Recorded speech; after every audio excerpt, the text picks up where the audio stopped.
बिस्मिल्लाहिर्रहमानिर्रहीम। अस्सलामु अलैकुम everyone, welcome back on easy learn. I hope कि आप सब ठीक ठाक होंगे, खैरियत से होंगे। तो चलते हैं आज के लेक्चर की तरफ। आज के लेक्चर में हम लोग जो है एक्सरसाइज 4.1 के जो दो रिमेनिंग क्वेश्चंस थे, क्वेश्चन नंबर 7 और 8, इसे सॉल्व करेंगे और आज एक्सरसाइज को वाइंड अप कर देंगे। मूव करते हैं क्वेश्चन नंबर 7 की तरफ। क्वेश्चन नंबर 7 में अगर आप थोड़ा गौर करें तो आपको पता चलेगा कि न्यूमिनेटर की जो हाईएस्ट पावर है दैट इज़ 2, और अगर आप डिनोमिनेटर में देखें तो x इंटू एक्स क्या बन जाएगा जब आप इसको मल्टीप्लाई करेंगे तो एक्स स्क्वायर। तो ये जो है न्यूमिनेटर की पावर भी 2 और डिनोमिनेटर की पावर भी 2, तो ये हमारे पास क्या बन जाएगा, this is an improper fraction. तो जब भी हमारे पास क्वेश्चन में इम्प्रॉपर फ्रैक्शन आए तो आपका पहला काम ये है कि आपने इम्प्रॉपर फ्रैक्शन को प्रॉपर बनाना है। ठीक है, अभी तक हमने जितने भी क्वेश्चन सॉल्व किए थे दे वर ऑलमोस्ट ऑल प्रॉपर। तो ये थोड़ा डिफरेंट क्वेश्चन है। क्या करना है इसमें हमें कि हमें पहले अपनी जो फ्रैक्शन गिवन फ्रैक्शन है इसे हम पहले प्रॉपर में कन्वर्ट करेंगे और देन हम क्वेश्चन को सॉल्व करना स्टार्ट करेंगे। ठीक है, नोटबुक की तरफ चलते हैं और देखते हैं कि सबसे पहले हम इस फ्रैक्शन को प्रॉपर कैसे बनाएंगे। Alright, so this is the question. जब हमने कोई भी क्वेश्चन है हमारे पास, जैसे कि ये है, अगर हमने इसे इम्प्रॉपर से प्रॉपर में कन्वर्ट करना है तो हमारे पास जो है ये फैक्टर्स के साथ हम डिवीजन नहीं कर सकते। तो हम क्या करेंगे, पहले ये जो डिनोमिनेटर में लीनियर फैक्टर्स आ रहे हैं इनको मल्टीप्लाई कर लेंगे आपस में, और x minus 2 into x plus 3 इसे हम पहले सॉल्व कर लेंगे। ये हमारे पास आ जाएगा x into x x square, x into 3x हो जाएगा, और 2 इंटू एक्स क्या हो जाएगा, माइनस 2x, और 3 2 ज़ार 6, सो ये आ गया 6। तो इसे जब हमने सॉल्व किया तो ये हमारे पास आ जाएगा x square plus x minus 6। जो हमारा गिवन क्वेश्चन था वो रिड्यूस हो गया कुछ इस फॉर्म में, x square plus 2x plus 1 divided by, अब क्या हो जाएगा, ये वाली फॉर्म हम लिख देंगे जो हमने ओपन करके सॉल्व करके बनाई थी। तो x square plus x minus 6। तो अब आप यहाँ से क्लियरली भी देख सकते हैं कि हमारी जो है ये फ्रैक्शन इम्प्रॉपर है। इसे जो है हम डिवाइड करेंगे बाय लॉन्ग डिवीजन मेथड, हम जो है इसे रिड्यूस करेंगे इन प्रॉपर फॉर्म। डिवाइड कर लेते हैं इसे।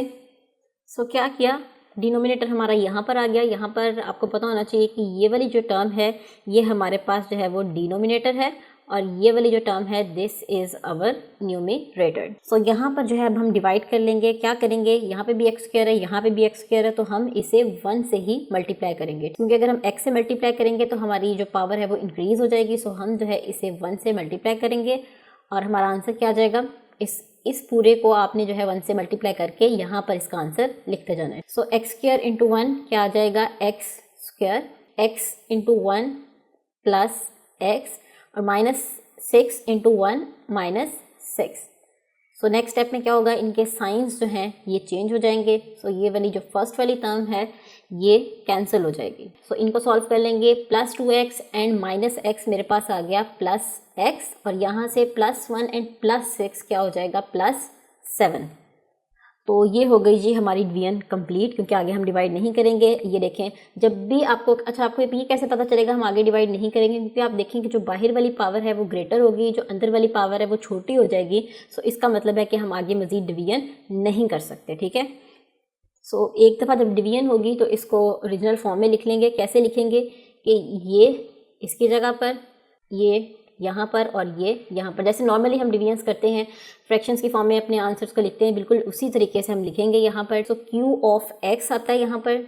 क्या है हमारा Q of x, that is 1 plus, इसके बाद क्या आएगा, ये चीज़ जो है रिमाइंडर यहाँ पर आ जाएगा x प्लस 7, और साथ में डिनोमिनेटर जो है वो एज इट इज़ आ जाएगा, that is x square plus x minus 6। ये हमने जो है अपने इम्प्रॉपर फ्रैक्शन को प्रॉपर में रिड्यूस कर लिया। तो अब हम क्या करेंगे, अब आप इसमें से जो ये वाला पार्ट है इसे आगे लेकर चलेंगे और इसे सॉल्व करेंगे। और इसमें से जैसे हम नॉर्मली पार्शियल फ्रैक्शंस के डिफरेंट क्वेश्चंस को सॉल्व करते हैं, अब हमने ये जो मैंने पोर्शन हाईलाइट किया है इसके बाद आपने पार्शियल फ्रैक्शंस करनी है। ये जो है ये हमारी मेन एक इक्वेशन है। इसे हम इक्वेशन नंबर 1 का नेम दे रही हूँ मैं यहाँ पर, क्योंकि यहाँ पर मुझे इस पोर्शन की वैल्यू निकाल कर इक्वेशन नंबर 1 में रिप्लेस करनी है। By the help of partial fractions method. तो चलें जी, लेते हैं अपने इस फैक्टर को और इसे सॉल्व करते हैं जस्ट लाइक हमने बाकी क्वेश्चंस को सॉल्व किया है। सो x प्लस 7 डिवाइडेड बाय, अब देखिए x square plus x minus 6 था। एक दफ़ा मैं आपको यहाँ पे लिख के दिखा देती हूँ। यहाँ पर हमने जो है ऊपर में फैक्टर्स दिए गए थे तो हमने इसे खुद रिड्यूस किया था इस फॉर्म में। अगर हमने अब इसको फैक्टर्स की फॉर्म में लिखना हो, लीनियर फैक्टर्स की फॉर्म में, तो क्या आ जाएगा x minus 2 into x plus 3। So again हम इनको इस लीनियर फैक्टर्स के साथ जो है वो रिप्लेस कर देंगे। सो ये बन जाएगा x plus 7 divided by linear factors जो क्वेश्चन में गिवन थे उनसे रिप्लेस करेंगे। सो ये आ जाएगा x minus 2 into x plus 3। तो अब आपने देखा कि हमारे पास जैसे नॉर्मल क्वेश्चंस होते हैं, जैसे कि अगर मैं आपको बुक की तरफ भी लेके जाऊं तो बाकी के जो हमने तमाम क्वेश्चन सॉल्व किए हैं वो देखें आप यहाँ पे इसी फॉर्म के हैं, नॉन रिपीटेड लीनियर फैक्टर्स। सो ये अब यहाँ से वो क्वेश्चन प्रॉपरली स्टार्ट हो रहा है आगे से। सो इसको फर्स्ट फैक्टर को पकड़ें और a ओवर कर दें x माइनस 2। इसी तरीके से जो अब हम सेकेंड फैक्टर को b ओवर करके यहाँ पर रख देंगे। सो इसे हमने नेम दे दिया इक्वेशन नंबर 2 का। सो नेक्स्ट स्टेप इज़ कि इक्वेशन नंबर 2 के एलसीएम से बोथ साइड्स पे जो है वो मल्टीप्लाई कर दूंगी। इक्वेशन 2 को एलसीएम के साथ मल्टीप्लाई कर देना है ऑन बोथ साइड्स। सो यहाँ पर मैंने क्या किया है, एलसीएम को दोनों साइड्स पे मल्टीप्लाई करवा दिया है। सो ये फैक्टर तो है पूरा कट हो जाएगा, यहाँ से x माइनस 2 कट हो जाएगा और यहाँ से जो है x प्लस 3 कट हो जाएगा। तो सिंप्लीफाइड फॉर्म क्या आ जाएगी मेरे पास, x plus 7 is equals to a into x plus 3 प्लस दूसरी साइड पे b इंटू क्या आ जाएगा x माइनस 2। तो इसे हमने नेम दे दिया इक्वेशन नंबर 3 का। सो अब हम क्या करेंगे कि बारी बारी अपने दोनों लीनियर फैक्टर्स को लेंगे और उन्हें इक्वल टू 0 पुट करेंगे और x की वैल्यू फाइंड आउट करेंगे, ठीक है। सो द फर्स्ट फैक्टर लेती हूँ मैं, लेट कोई भी ले लें, जैसे कि मैंने आपको पहले भी बताया, आप जिसको मर्जी पहले लेके सॉल्व कर लें, इससे फ़र्क नहीं पड़ेगा आंसर पे। So x minus 2, let x minus 2 is equals to 0। So यहाँ से जो है हमारे पास x की क्या वैल्यू आ गई, 2। जब x की वैल्यू निकल आई इसे पुट कर देंगे हम इन equation number 3। So equation number 3 में जहाँ जहाँ पर भी आपके पास x आ रहा है वहाँ पर उसकी न्यू वैल्यू रिप्लेस कर देंगे। So this will become 2 plus 7 is equals to a into 2 plus 3 plus b into, अब x minus 2 is equals to 0 है, सो हम डायरेक्टली इसकी वैल्यू इक्वल टू 0 पुट कर सकते हैं। So 7 plus 2 9 is equals to a into 2 plus 3 5 plus 0। So यहाँ से जो है हमारे पास a की वैल्यू निकल आएगी, a is equals to 9 by 5। तो ये हमारे पास फर्स्ट वैल्यू निकल आई a की। इसी तरीके से अब हम क्या करेंगे, अपने सेकेंड लीनियर फैक्टर को लेंगे और उसे इक्वल टू 0 पुट कर देंगे। सो सेकेंड लीनियर फैक्टर था हमारे पास x प्लस 3। सो क्या करेंगे, let x plus 3 is equals to 0। So यहाँ से हमारे पास x की वैल्यू क्या आ गई, माइनस 3। तो जब हमारे पास x की वैल्यू आ गई इसे रिप्लेस कर देंगे इन इक्वेशन नंबर 3।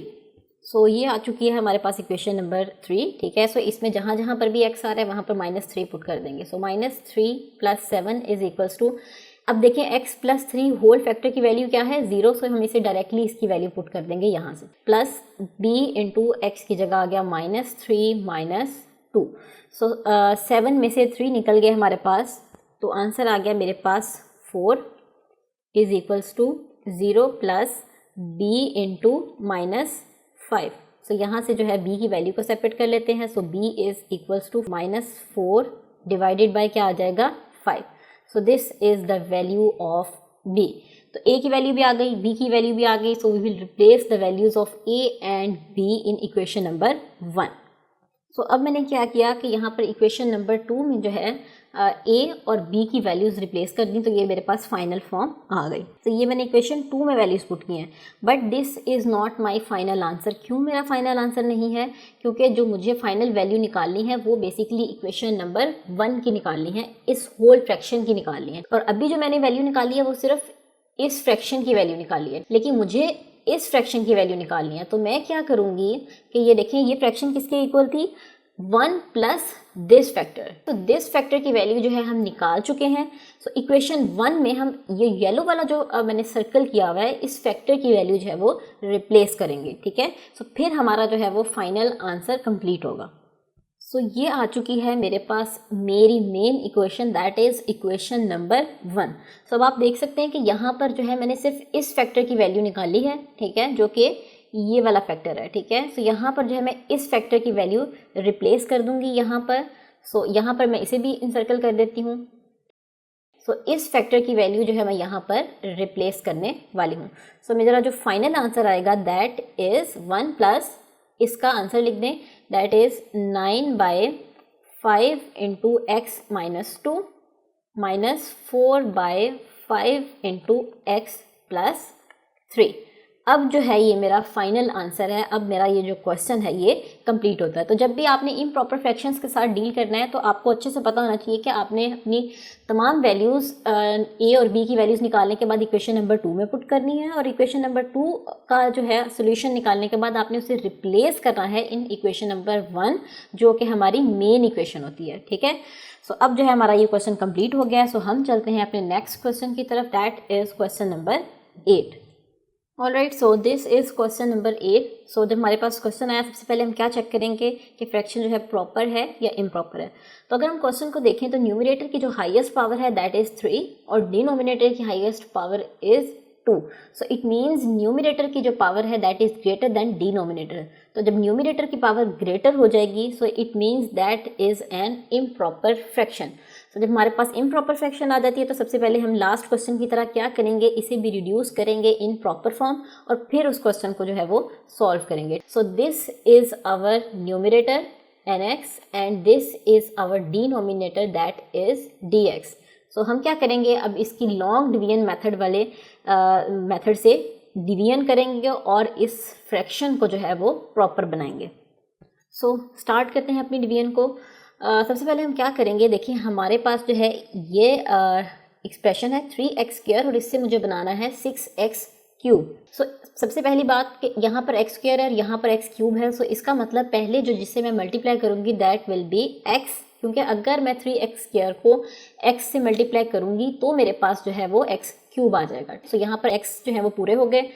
इसके बाद नेक्स्ट स्टेप जो है वो आपने इसका कोफिशिएंट देखना होता है। सो यहाँ पर जो है मेरे पास कोफिशिएंट 3 है, लेकिन मुझे चाहिए 6 कोफिशिएंट।